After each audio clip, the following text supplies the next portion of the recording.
jamu huko.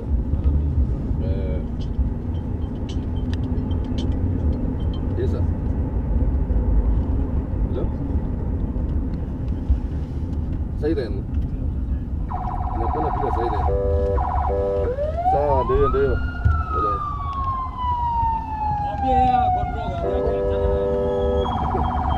Unangira. Sasa imeweka. Ninangira.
Bosa amesimama. Bosa amesimama. Sioki. Bosa alisimama kwa ngambo. Bora.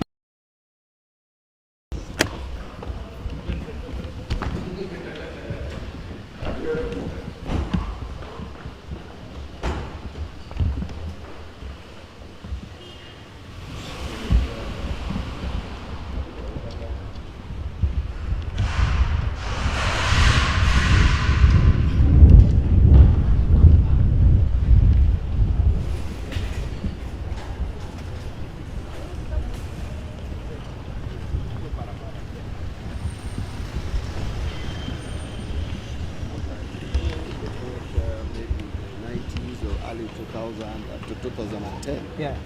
The budget estimates the revenue raising measures are with the public from 30th of April to date. What maybe Kenyans will be listening to is the details of these revenue raising measures and budget highlights. So there is really no surprises. Right. Just giving more details on what it is that is in the budget estimates. All right, so yeah, Waziri, this is your second budget as the Cabinet Secretary for the National Treasury. When you look at your first budget and this second budget, how difficult or how easy has this one been? Well, there is no easy budget. In fact,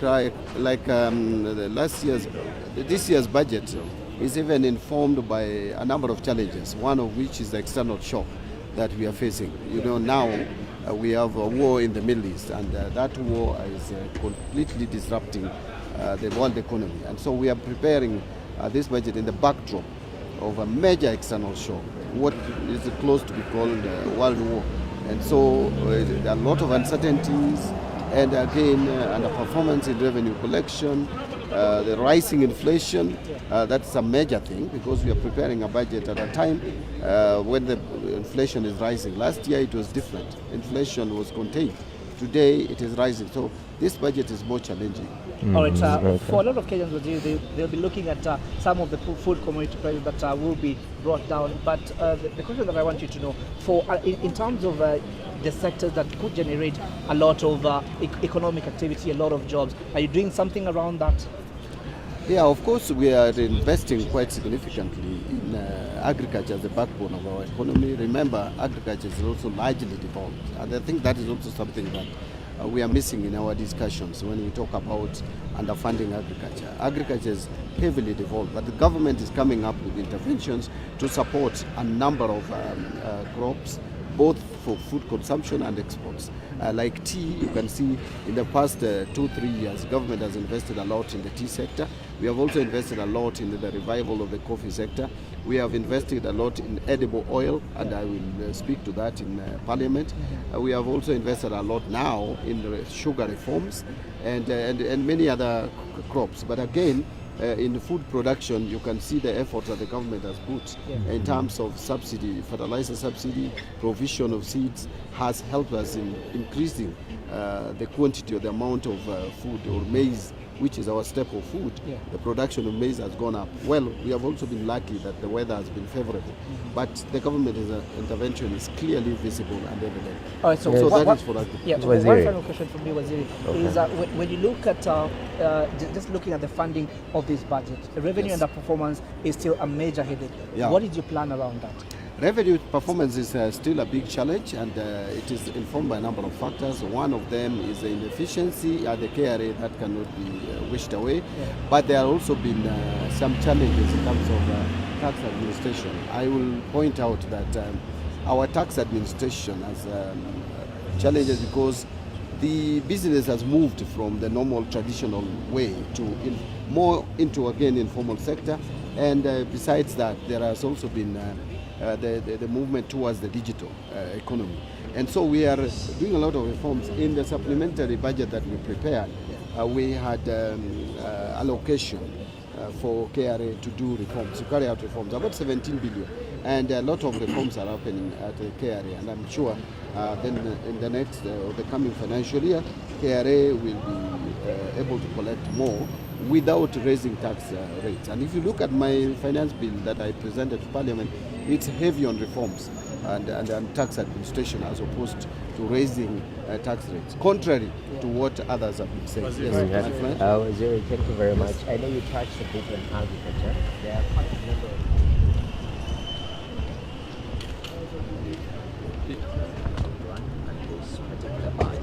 agriculture is one of them. You're cutting almost 10 billion shillings from there. Energy is one of the major cuts also that you've seen, almost 72 billion. Can you talk to us about this? But education, actually one of the biggest plans also on the other side, are getting a huge allocation. Talk to me about this balancing act that you have to consider when you're making this particular budget. We have tried to maintain most of the provisions under the agriculture sector, no major cuts. I will tell you, in the fertilizer subsidy, we have maintained almost the same amount of 18 billion. We have also maintained almost similar amount in sugar reforms at 2.5. Yes, we have reduced a bit. Parliament actually cut the coffee cherry, but I think we need to put a little more on the coffee debt, because that is where money is needed. We had provided for 1 billion was cut from the coffee cherry, and I thought it would be put under the debt, but Parliament in its own wisdom decided to reallocate the fund elsewhere. We are also putting more resources in providing coffee seeds, and so we have not really underfunded the agriculture budget. But energy, you are right. Energy, we did an assessment, and we came to a conclusion that a number of projects and programs, this is a zero-based budget. We have started implementing zero-based budget where you justify every shilling that you are asking from the national coffers. So when we looked at the energy sector, we realized a number of projects are actually commercially viable, and that is why we started the National Infrastructure Fund. So we have taken them out of the budget, not that they are not going to be funded, but they are going to be funded differently. by applying the National Infrastructure Fund and PPP program. So Definitely. the energy sector will still be funded heavily, but away out of our budget. And lastly, from me, That's Waziri, when I continue, yes. we talk about the issue of Tax Procedures Act. Lots of changes right there, especially this movement from zero-rated to tax exempt. Yeah. And one of the areas that we've seen with the current government is the issue of affordable housing. There's been a proposition now, we are moving them from exempt to,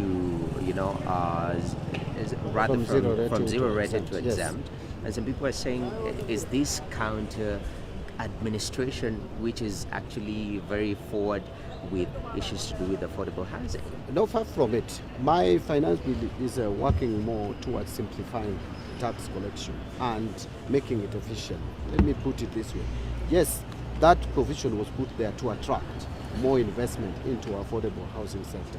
But you also have to review. When you have a tax expenditure like that, you continuously review its performance. If it is not adding much value to the economy, then it has no business being left, because it's an expenditure. When you have Kenyans claiming for taxes, it is us who pay for it. Those of us who probably are not even involved in that business. So we have looked at the value added.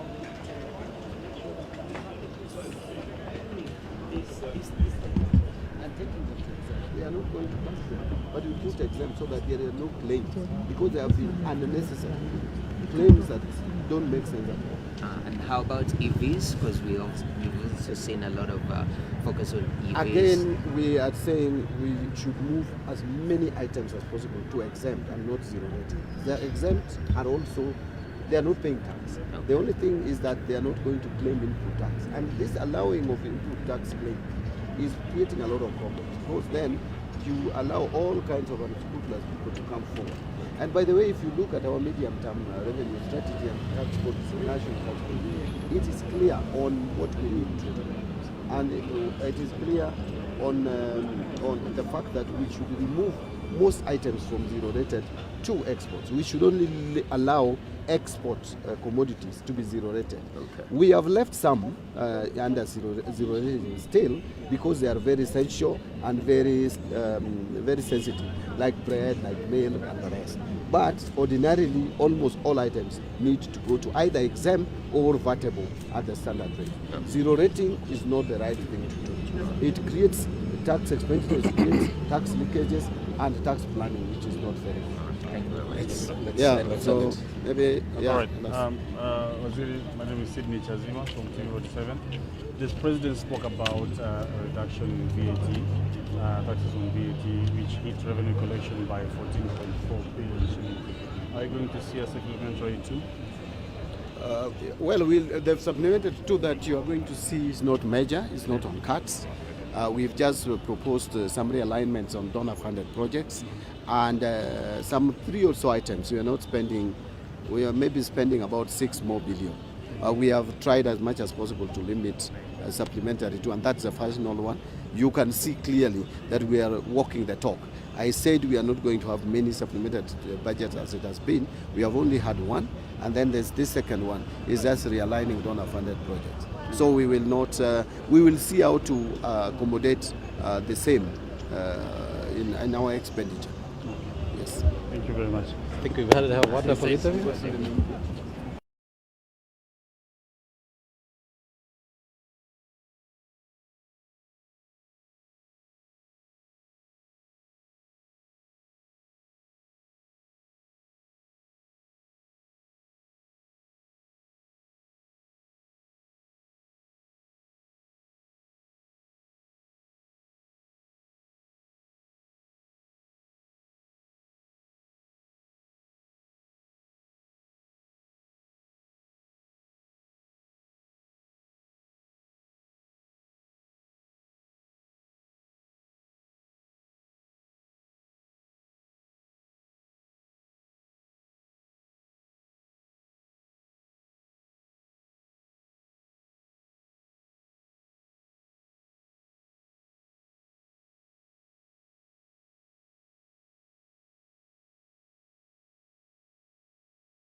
you.